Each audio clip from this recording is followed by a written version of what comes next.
송원석 국민의힘 비대위원장과 함께하겠습니다. 어서 오세요. 네, 안녕하세요. 송원석입니다. 네, 워낙 바쁘신 분이어서 저희가 사전 녹화로 진행했다는 점을 미리 말씀드리겠습니다. 대표님 오셨으니까 국회 상황부터 좀 여쭤봐야 될 것 같은데 민주당이 윤석열 정부에서 거부했던 법안들을 하나하나 다 처리를 하고 있잖아요. 지금 뭐 방송 3법에 이어서 상법 개정안 또 노란봉투법까지 8월 4일에 처리를 하겠다라고 얘기를 하고 있는데 그럼 국민의힘은 어떻게 대응을 하셔야 되는 건가요? 필리버스터 계획을 하고 계신 거죠? 네, 그렇습니다. 지금 문제 있는 법안들을 일방적으로 강행 처리를 할 예정으로 있는 것 같습니다. 그래서 8월 4일 날 임시국회 마지막 본회의를 하게 되면 상법, 그다음에 노란봉투법, 방송 3법 이렇게 일단 상정을 할 계획으로 있는데 네. 여기에 대해서 우리는 전부 다 지금 반대 의견을 가지고 있습니다. 그래서 원활하게 원만하게 협상이 되지 않을 경우에는 당연히 필리버스터를 해야 될 수밖에 없는 상황이다라고 말씀드립니다. 지금 그 상법 개정안과 노란봉투법에 대해서는 재계 우려도 좀 크고 특히 외국의 뭐 미국 상공회의소 같은 경우도 강하게 경고 메시지를 내는 상황인데 의원님이 뭐 기재부 출신이시니까 워낙 전문가셔서 이 두 법안의 가장 큰 문제가 어떤 걸까요? 상법 같은 경우에는 기본적으로 지난번에 배임죄와 관련해 가지고 주주 충실 의무는 이미 반영을 했습니다. 네. 그래서 이사들이 원래는 법상 회사에 충실하게 돼 있는데 주주들에 대해서도 충실하자 이 내용을 포함을 시켰거든요. 예. 포함을 시켰는데 그러다 보면 회사에 충실하다 보면 주주의 이익에 반할 수 있고 주주에 충실하다 보면 회사에 반할 수가 있어요. 그래서 네. 배임죄 문제가 발생하니까 그 부분까지 포함을 해서 추후에 다시 손을 대자. 그리고 나머지 다른 부분에 대해서는 지금 이제 이슈가 되고 있는 집중 투표제라든지 네. 감사위원을 분리 선출한다든지 이런 부분에 대해서는 아직 의견 수렴이 충분히 되지 않았고 또 경제계에서 산업계에서 굉장히 문제 제기를 많이 하니까 조금 더 의견 수렴을 해서 다음에 처리하는 것이 좋겠다 해서 제외시켜 놨는데 네. 7월 초에 지난번 상법 개정하자마자 이번에 바로 또 처리하겠다고 나서니까 사실 경제계에서는 굉장히 이 문제 제기가 많은 거죠. 예. 그러니까 조금 전에 말씀하셨듯이 우리 국내의 경제단체뿐만이 아니고 유럽 상공회의소, 그다음에 미국 상공인 모임인 암참 네. 이런 데서도 전부 다 이건 문제가 많다. 경우에 따라서는 이것이 좀 문제가 심각해지면 국내에 투자한 외국 기업들이 철수할 수도 있다. 철수할 수 있다, 네. 뭐 투자를 축소할 수 있다, 뭐 이런 얘기들을 하더라고요. 투자를 축소하는 것이 아니라 철수라는 아예 단어를 철수. 썼습니다. 유럽 상위 같은 그렇죠. 경우는. 그러니까 예. 그런 정도의 그런 정도로 굉장히 심각하게 이 사안을 보고 있다. 그러니까 그러면 더 중요한 거는 우리 국내에 있는 우리 기업들이 국내에 더 이상 투자를 하지 않고 네. 해외로 이제 투자처를 돌린다든지 그러면 결과적으로 우리 국내에 투자를 함으로써 일자리를 좀 더 만들어내고 예. 그로 인해서 경제가 잘 돌아가야 되는데 그 부분만큼이 고스란히 해외로 빠져나가는 그렇게 되면 우리 성장률이나 이런 부분에서 상당한 부작용을 발생할 수 있다. 네. 그래서 이 법에 대해서는 좀 강하게 지금 우리가 반대를 하고 있는 그런 상황이죠.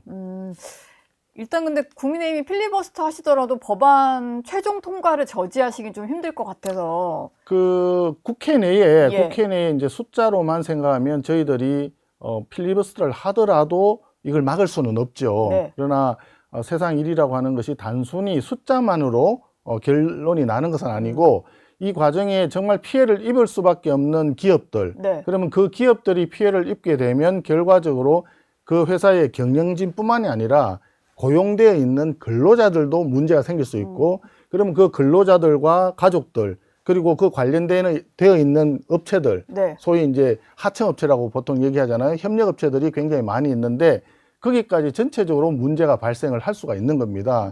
그 상법도 그런데다가 거기에다가 이제 노란봉투법 같은 경우에는 지금 조금 전에 말씀드렸지만 어떤 회사의 경영자와 그다음에 노동자 간의 어떤 그 노사쟁의를 하고 이렇게 협상을 하고 하는데 네. 하청기업이라고 하는 납품업체 있지 않습니까?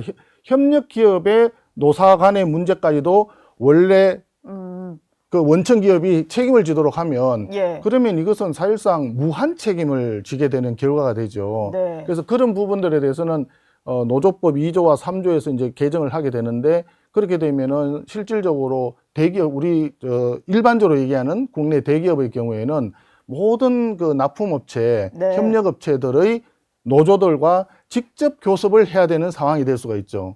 그러면 생각해 보십시오. 삼성 같은 경우에 또는 LG나 이런 대기업 같은 경우에 납품업체가 한두 개가 아니고 특히 또 조선업 같은 조선업은 경우는 너무 많을 수밖에 많죠. 없다면서요? 수십, 예. 수백 개의 업체들이 있는데 하루에 한 업체씩 협상을 해서 해결한다 하더라도 1년 365일 항상 매일 노사교섭 또는 노사쟁의 네. 결과적으로 그것이 뭐 파업으로 이어질 수도 있고 그런 상황이 되기 때문에 국내에 조금 심하게 얘기하는 분은 최근에 한 4, 5년 정도는 네. 그 노사쟁의 중에 춘투라는 말이 사라졌어요. 예. 춘투라는 말이 없어졌잖아요. 저 많이 듣던 말인데. 그 과거에는 굉장히 춘투가 예. 많았죠. 그런 이런 법에 의하게 된다 그러면 춘투가 다시 살아나고 네. 해마다 봄철, 여름철까지 노사쟁의로 인해서 세월이 가는 그런 경우가 생길 수가 있는 거죠. 네. 뭐 얘기를 듣고 보니까 미칠 영향이 좀 상당한 것 같아서 이제 국민들도 이제는 점점 많이 인지를 하지 않을까 이런 생각이 들고요. 최동석 인사혁신처장에 대한 얘기를 좀 해보겠습니다. 이분이 이제 논란이 좀 되니까 뒤늦게 입장문을 내고 사과 입장문을 내기는 했는데요. 그냥 마음에 상처 입은 분들께 죄송하다 뭐 이런 식이고 국민 눈높이에 맞는 공직자의 자세를 갖겠다. 사퇴는 안 하겠다는 식으로 정리를 좀 했습니다. 계속 뭐 안고 가겠다라는 것 같은데 이건 좀 어떻게 보고 계세요? 아니, 국민 눈높이에 맞지 않는다고 했으면 본인이 알아서 처신을 어떻게 할 건지 자기 그 거취를 표명하는 게 맞죠. 네. 근데 그거를 국민 눈높이에는 맞지 않지만 그냥 있겠다라고 하는 거는 책임은 지지만 사퇴는 하지 않겠다. 국민들은 전혀 이해를 할 수가 없을 겁니다. 그리고 이분이 예.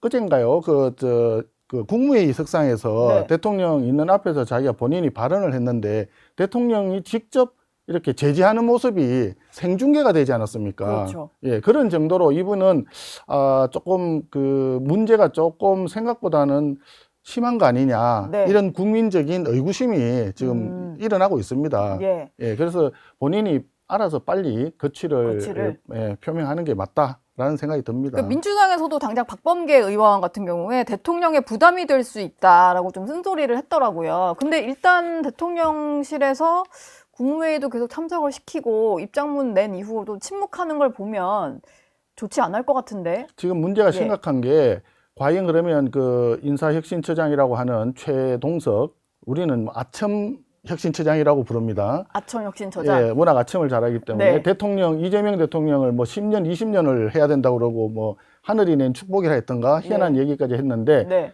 그 최동석 처장의 그 발언에 의하면 네. 현 정부의 유력한 인사들은 전부 다 심각한 문제가 있는 분이에요. 뭐 비서실장, 비서실장. 예, 강훈식 비서실장. 예, 강훈식 비서실장, 우상호 정무수석. 우상호 정무수석, 그다음에 지방시대위원장, 예. 그리고 뭐 예를 들어서 문재인 정부 때 그 장차관들, 그 차관에 있는 사람, 지금 그 사람들이 지금 구윤철 경제 기재부 장관. 부총리, 네. 그다음에 조현 외교부 장관, 이분들이 지금 관세 협상한다고 지금 미국에 다녀오고 이러고 있지 않습니까? 네. 근데 그분들이 다 대한민국을 막친 문재인 정부 때 차관이었던 사람들이에요. 그런 심각한 사람들한테 대한민국의 미래 구군이 걸려 있는 관세 협상을 지금 맡겨놓은 상황인데 네. 최동석 처장의 주장에 의하면 최동석 처장의 주장에 의하면 그분이 네. 그렇게 말씀을 하셨다 이거예요. 예. 그러니까 그런 상황인데 그런 분을 다른 자리도 아니고 대한민국 공직자들의 어떤 인사를 총책임지는 예. 인사혁신처장 자리에 계속 둔다는 것은 이거는 용산 대통령실에 네. 인사검증 시스템에 심각한 오류가 발생했다. 뭐 밖에서는 다들 인사검증이 제대로 작동을 하지 않았다 이렇게 생각을 하죠. 네. 근데 왜 그런 게 작동을 하지 않았을까라고 하는 부분이 중요한데 네. 다들 성남 라인이 인사 라인을 장악하는 그 때문에 예. 완전 장악당하다 보니까 다른 쪽에서 뭐 크로스 체크를 한다든지 의견을 제시한다든지 하는 이런 부분들이 완전히 배제된 거 기능 아니냐. 못하는구나. 저희 영상 많이 시청해 주시고요. 좋아요, 구독, 댓글, 알림 설정 꼭 부탁드리겠습니다.